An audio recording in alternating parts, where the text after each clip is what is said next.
Karong adlaw mga ma'am ug sir, naalang ko'y gusto ipahibalo sa inyo ha, bahin sa ako ang pag-vlog. Panahon na siguro para muundang kog charity.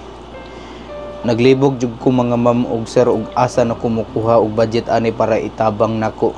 Lisod jud kaayo ning mag-charity ta nga wala tay sponsor. Naon tay gusto mag-sponsor sa ko pero ni balibad ra ko kay gusto nako nga mubuhat kog content kaugalingon ra nako nga kwarta. Pero wala ko nagdahom nga moabot ang punto nga mahutdan man day tag budget. Katong uban diha nga natingala nga nung gagmay ra ko ang ginahatag tungod kaugalingon ra nako na nga budget. Ginaigo-igo ra nako para napakoy matabangan. Bahala ginagmay mga ma'am ug sir, ang importante nakatabang ta sa isig ka tao. Dili gid lalim nga mag-charity content ta kay kailangan gyud nato mo pagawas og kwarta. Basin mangutana mo sa kuha asa di ang income sa imong mga video nga taga video daw nako. Mabawi ra daw nako. Sultihan ta mo dili tanan video nako nga kusog basin nagtuo mo nga dagko og income ang ako ang pag-vlog. Sultihan ta mo ang 1M views pasalamat na lang og naay 1.5 nga income. Pero og dili na tiwason ang video sa paglantaw.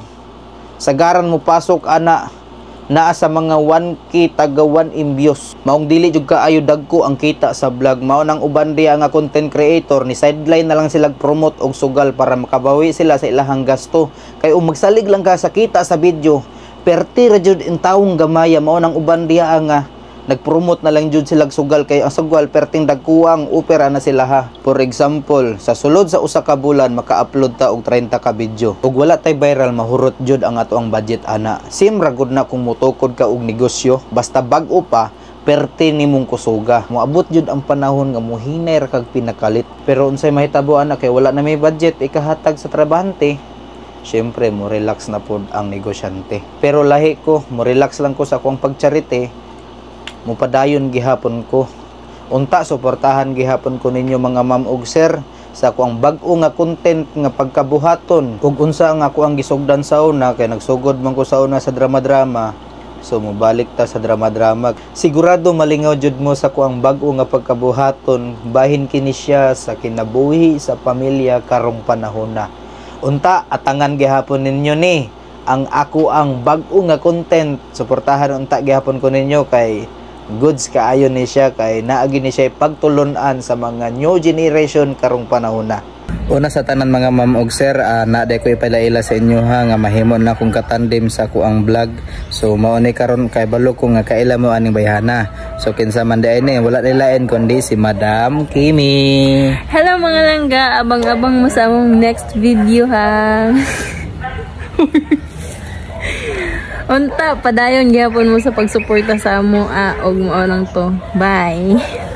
So kabalo na mo og unsa ni si Kimi no. So kani si Kimi buutan kayo ni agi-agi gipa ako gamigas.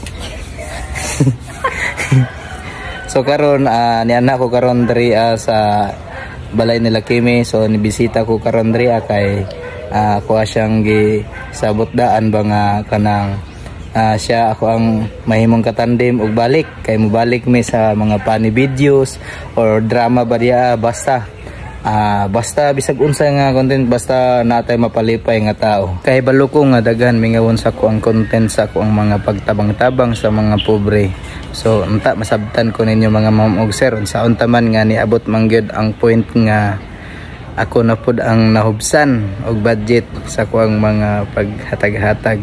So karon mga ma'am og sir pero ayam kabala ka mobalik gyapon ta di apuhon og nanatay budget nga ana. Unta nara mo di apermi anda mo suporta sa ako ang mga bag-ong upload nga video. Ug mo lang to daghang salamat.